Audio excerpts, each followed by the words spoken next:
नेपाल टेलिभिजनको पाँचौं प्रसारण एनटिभी इटहरीको प्रथम वार्षिक उत्सव समारोहका अध्यक्ष, नेपाल टेलिभिजनका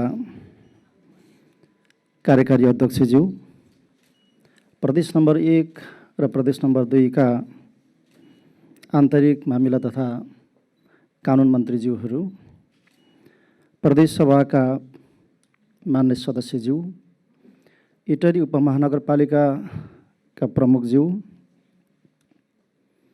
नेपाल टेलिभिजनका पदाधिकारी एवं सञ्चालक समितिका सदस्यज्यूहरू, त्यसैगरी मञ्चमा आसीन सम्पूर्ण अतिथिगण,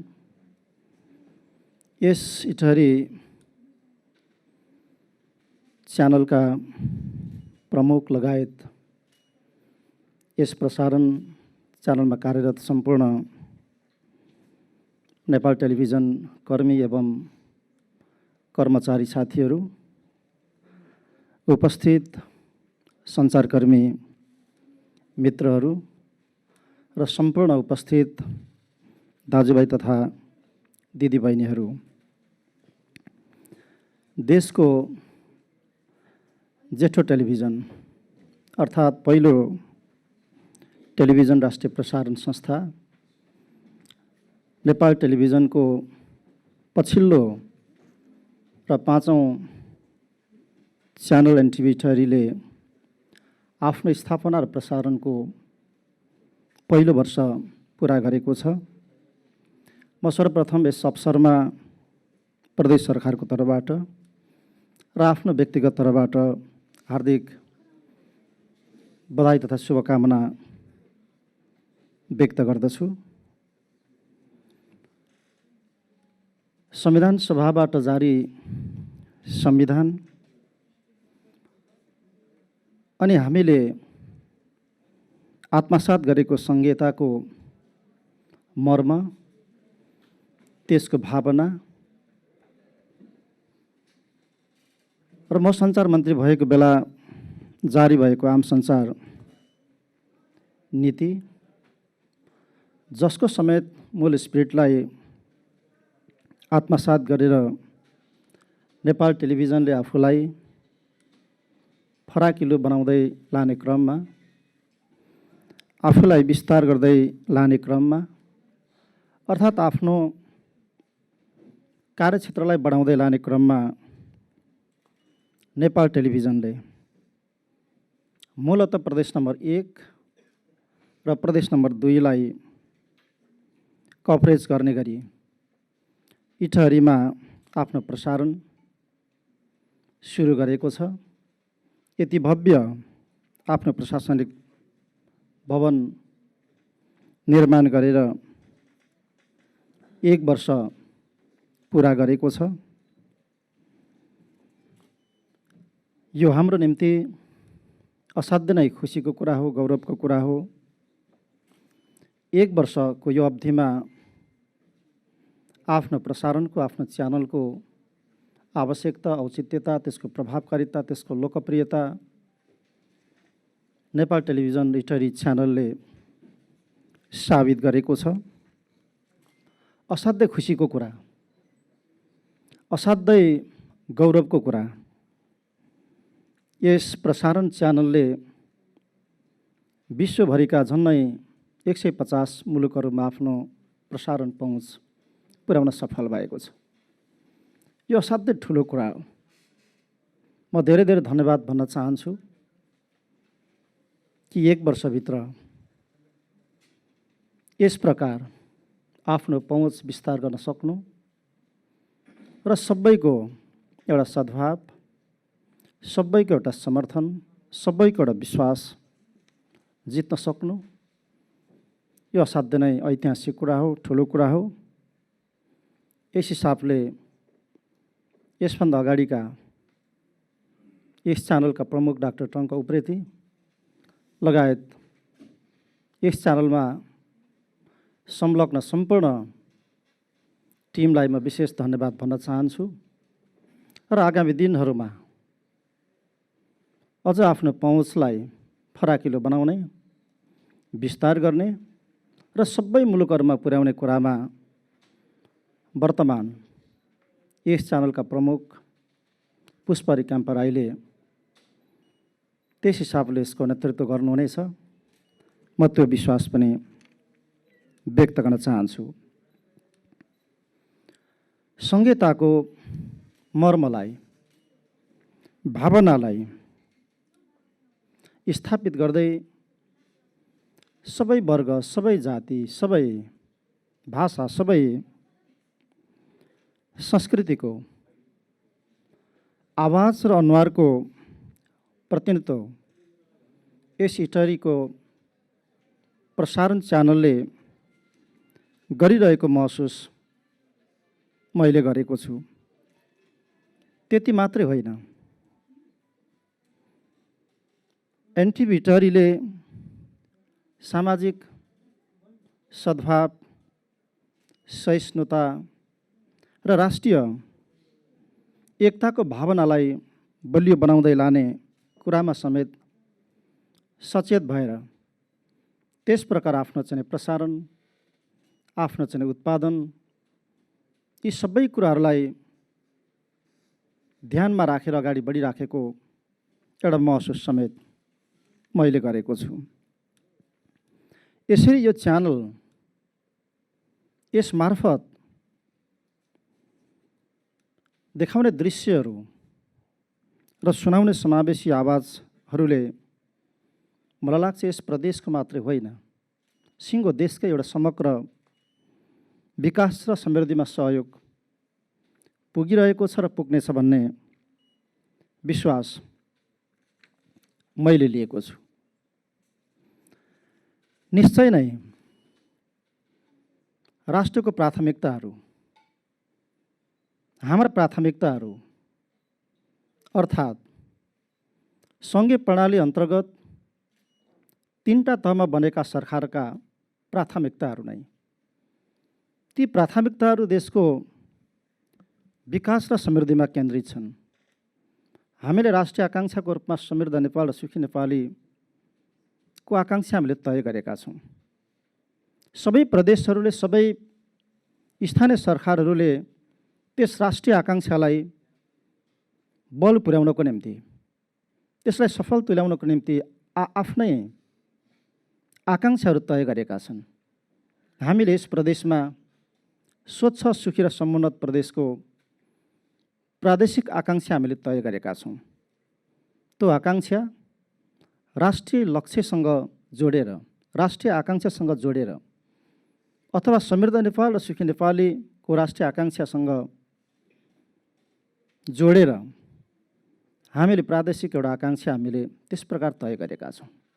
मलाई लाग्छ प्रदेश नम्बर 2ले पनि त्यो आकाङ्क्षा तय गरेको छ, अरू प्रदेशहरूले पनि त्यो आकाङ्क्षा तय गरेका छन्। यसरी यी आकाङ्क्षाहरू जो हाम्रो विकासमा, हाम्रो समृद्धिमा आधारित छन्, केन्द्रित छन्, तिनै प्राथमिकताहरूलाई नेपाल टेलिभिजनले प्राथमिकतामा राख्नुपर्छ। आफ्नो सम्पूर्ण कुराहरूलाई त्यसमा केन्द्रित गर्नुपर्छ। मेरो भनाइको तात्पर्य नेपाल टेलिभिजनले राज्यको, सरकारको प्रवक्ताको भूमिका खेल्नुपर्छ, मैले त्यसो भनिरहेको छैन। नेपाल टेलिभिजनले जनताको प्रवक्ताको रूपमा काम गर्नुपर्छ। यो टेलिभिजनले हिमाललाई थाहा पाउनुपर्छ, चिन्नुपर्छ, पहाडलाई थाहा पाउनुपर्छ, चिन्नुपर्छ, तराईलाई थाहा पाउनुपर्छ, चिन्नुपर्छ, 125 भन्दा बढी जात जातिहरूलाई यसले चिन्न सक्नुपर्दछ, बुझ्न सक्नुपर्दछ। 123 भन्दा बढी भाषाभाषी बोल्ने नेपालीहरूलाई चिन्न सक्नुपर्दछ, बुझ्न सक्नुपर्दछ र जनताका समस्याहरूलाई उजागर गर्न सक्नुपर्दछ। अनि नीति निर्माणमा, कार्यक्रम तर्जुमामा, बजेटको मतलब एलोकेसनमा के कसरी 3टा तहका सरकारहरूले ध्यान दिन पर्दछ, यस कुरामा एउटा महत्त्वपूर्ण मार्गदर्शन गर्न सक्ने, एउटा फिडब्याक दिन सक्ने समेतको भूमिकामा नेपाल टेलिभिजन रहनु पर्दछ। किनभने हामी समृद्धिको यात्रामा छौँ। त्यो समृद्धिको यात्रामा नेपाल टेलिभिजन प्रत्यक्ष रूपमा जोडिएको छ। आज हाम्रो सामुन्नेमा, आज हाम्रो देशमा विकास र समृद्धि बाहेक अर्को कुनै एजेन्डा छैन, कुनै पनि अलमलको अवस्था छैन, कुनै पनि अन्यलको अवस्था छैन। त्यसकारण हामी सबै, चाहे नेपाल टेलिभिजन होस्, चाहे निजी क्षेत्रबाट सञ्चालन भइरहेका टेलिभिजन वा सञ्चार माध्यमहरू हुन्, सबैले देशको समृद्धिमा, देशको विकासमा वाचडगको भूमिका खेल्दै महत्त्वपूर्ण योगदान गर्नुपर्दछ र त्यसको एउटा लिडिङ एउटा भूमिकामा स्वाभाविक रूपमा राज्य अन्तर्गतको टेलिभिजन भएको हुनाले त्यस भूमिकामा नेपाल टेलिभिजन रहनु पर्दछ। किन सम्पूर्ण नेपाली जनताहरूको भावना, इज्जत, प्रतिष्ठा यस टेलिभिजनसँग नेपाली जनताको जोडिएको छ। यस हिसाबले पनि अरू बढ्ता जिम्मेवारी बोध गरेर सामाजिक उत्तरदायित्व समेतको एउटा बोधबाट नेपाल टेलिभिजनले केन्द्रदेखि आफ्नो सम्पूर्ण प्रसारण च्यानलहरूमा कार्यरत पदाधिकारी र सदस्यहरूले त्यस प्रकारको एउटा कमिटमेन्टबाट, त्यस प्रकारको एउटा प्रतिबद्धताबाट, त्यस प्रकारको सङ्कल्पबाट काम गर्नुपर्दछ भन्ने म ठान्दछु र म त्यसतर्फ सबैलाई आग्रह पनि गर्न चाहन्छु।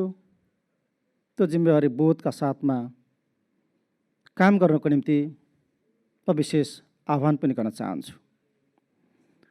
सत्य, सन्तुलन र विश्वसनीयताको मूल मन्त्रका साथमा एनटिभी इटहरीले थप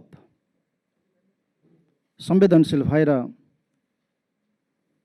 मैले अघि पनि भने सामाजिक उत्तरदायित्वको जिम्मेवारी बोधसहित प्रदेश र समग्र देशको समृद्धिमा थप रचनात्मक ढङ्गबाट, थप सृजनात्मक ढङ्गबाट आगामी दिनहरूमा भूमिका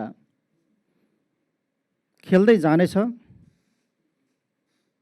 मैले त्यो अपेक्षा गरेको छु। यसरी पहिलो वर्षको अनुभव र सिकाइको जगमा उभिएर मलाई लाग्छ यो एक वर्षमा जुन प्रकारले यो टेलिभिजन प्रसारणलाई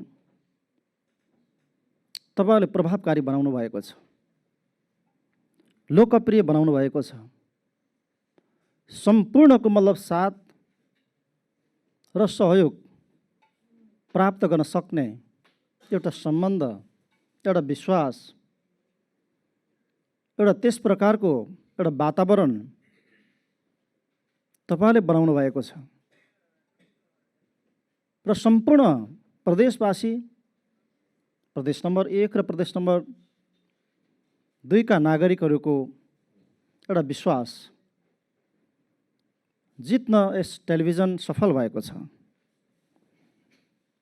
मलाई लाग्छ एक वर्षमै तपाईँहरू परिपक्व बन्नुभएको छ, खारिनु भएको छ र अघि नै डाक्टर अध्यक्षले भनिसक्नुभयो कि यही नै तालिमको प्रबन्ध गरेर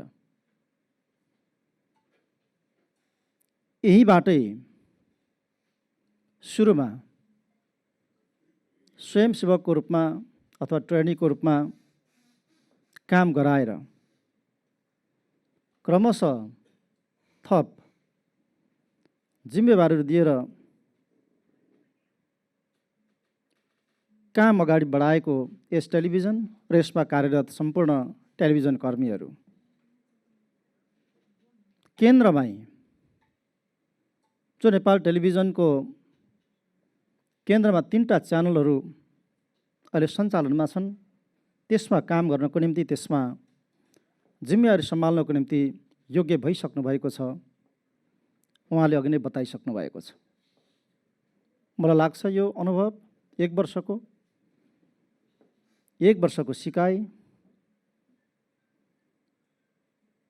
यहाँहरू खारिनु भएको छ, परिपक्व बन्नुभएको छ। आत्मविश्वासमा वृद्धि भएको छ। गहिरो जिम्मेवारी बोधका साथमा काम गरिरहनु भएको छ।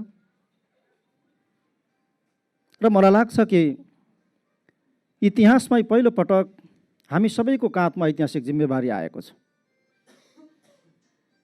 यस्तो अवसर, यस्तो जिम्मेवारी न पहिला न पछि कसैले पाउने छैनन्। त्यो भनेको जनताले चुनेका प्रतिनिधिहरूको हातबाट जारी भएको संविधान, जो जनताको संविधान, त्यस संविधानलाई कार्यान्वयन गर्ने अनि समग्र मुलुकको विकास र समृद्धिको एउटा महत्त्वपूर्ण माध्यमको रूपमा हामीले जुन सङ्घीय प्रणाली हामीले अवलम्बन गर्यौँ, त्यो प्रणालीका माध्यमबाट नयाँ नेपाल निर्माण गर्ने एउटा ऐतिहासिक जिम्मेवारी तब हामीले प्राप्त गरेका छौँ। चाहे राजनीतिक तहमा हामीहरूको काँधमा होस्, चाहे ब्युरोक्राट्सको हैसियतमा कर्मचारी प्रशासन होस्, चाहे अन्य राज्यका सबै संयन्त्र अङ्गहरूको कुरा होस्, वा नेपाल टेलिभिजनको होस्, वा निजी सञ्चार माध्यमहरूको होस्, वा प्रत्येक सङ्घ संस्थामा आबद्ध नागरिकहरूको होस्, एउटा सुनौलो ऐतिहासिक अवसर प्राप्त भएको छ। जुन अवसरमा अधिकतम हामीले योगदान गर्न सक्नुपर्छ, आफू सन्तुष्ट हुन सक्नुपर्छ कि जिम्मेवारी आफ्नो ठाउँमा वहन गरेर, निर्वाह गरेर मुलुक बनाउने, एउटा राम्रो प्रणालीको स्थापना गर्ने, नेपाल राष्ट्रलाई धनी, सुखी र सम्पन्न बनाउने यति सुन्दर देश छ। हाम्रो जस्तो देश संसारमा अर्को देश छैन। यस्तो सुन्दरता, यति विविधता, यति राम्रो मतलब चाहिँ सद्भाव, सहिष्णुता, सम्मान, विश्वास, सहकार्य प्रत्येक जात जातिको बिचमा, भाषा भाषीको बिचमा, संस्कार संस्कृति मान्यहरूको बिचमा, हिमाल, पहाड, तराई, ताल, झरनादेखि लिएर प्राकृतिक हिसाबले सुन्दरै सुन्दरताले भरिएको देश छ। हामीले अलिकति मात्रै सजाउँदाखेरि, अलिकति मात्रै यस देशलाई हामीले बनाउँदाखेरि विश्वलाई नै हामीले आकर्षित गर्न सकिन्छ। आज बनाउ देशहरू छन् थुप्रै, आर्टिफिसियल देशहरू छन्, तर हाम्रो देश प्रकृतिले नै असाध्य वैभवपूर्ण भएको, सम्पन्न भएको देश छ। यस प्रकार, यस बेलामा, यस घडीमा त्यस प्रकारको एउटा जिम्मेवारी बोधसहित, त्यस प्रकारको सङ्घीय एउटा मर्म र भावना अनुरूप आफूलाई बदलाएर हामीले योगदान गर्न सक्दा छिट्टै नै हाम्रो देश हामीले भने जस्तो बन्न सक्दछ। मैले यो भन्नुको पछाडि यो स्पिरिटलाई, यो भावनालाई, यो मर्मलाई बुझेर नै 1 वर्षमा यहाँले जुन प्रकारले काम गर्नुभयो, जुन प्रकारले मतलब नेपाल टेलिभिजन स्टोरी प्रसारण यो च्यानललाई तपाईँले स्थापित गर्न सक्नुभयो, यति धेरै मतलब यसको चाहिँ पहुँच पुर्याउन सफल हुनुभयो। त्यो भावना, त्यो आत्मविश्वास र त्यो जिम्मेवारी बोध यहाँले गर्नु भएर नै पक्कै पनि यो एउटा उपलब्धि हासिल भएको मैले ठानेको छु र हामीले यो गर्नै पर्छ। हामीले हाम्रो मनस्थितिलाई, हामीले हाम्रो कार्यशैलीलाई, हामीले हाम्रो सङ्कल्प र प्रतिबद्धतालाई र हाम्रो सम्पूर्ण समयलाई जनताको आशामा, जनताको विश्वासमा, जनताको विकासमा, जनताको समृद्धिमा जोडेर हामीले काम गर्न सक्नु पर्दछ। यसरी यहाँहरूको त्यो परिपक्वता, त्यो निखारपन, त्यो आत्मविश्वासले मलाई लाग्छ इटहरीको यो प्रसारण च्यानल आगामी दिनहरूमा धेरैभन्दा धेरै प्रभावकारी हुँदै जानेछ, लोकप्रिय हुँदै जानेछ। मैले त्यो विश्वास लिएको छु। प्रदेश सरकार यस प्रसारण च्यानलको साथमा छ, सुरुको दिनबाटै छ र हामी लगातार साथमा रहनेछौँ। यो प्रदेश सरकारको प्रतिबद्धता हो। म तपाईँलाई त्यो विश्वास दिलाउन चाहन्छु र नेपाल टेलिभिजनको इटहरी प्रसारण च्यानलको सुरुवातीको दिनबाट आज 1 वर्ष पुरा भएको दिनसम्म यसको प्रसारणमा, यसको विकासमा पुर्याउनु भएको योगदानको उच्च मूल्याङ्कन गर्दै म यहाँलाई धेरै धेरै धन्यवाद भन्न चाहन्छु र आगामी दिनका निम्ति यस प्रसारण च्यानलको उत्तरोत्तर प्रगतिको कामना गर्न चाहन्छु। समग्र प्रगति र सफलताको कामना गर्न चाहन्छु र यस वार्षिक उत्सवको सुखद अवसरमा यहाँहरू सबैमा पुनः एकपटक हार्दिक बधाई तथा शुभकामना व्यक्त गर्दै आफ्नो शुभकामना मन्तव्यलाई म टुङ्गाउन चाहन्छु। धन्यवाद।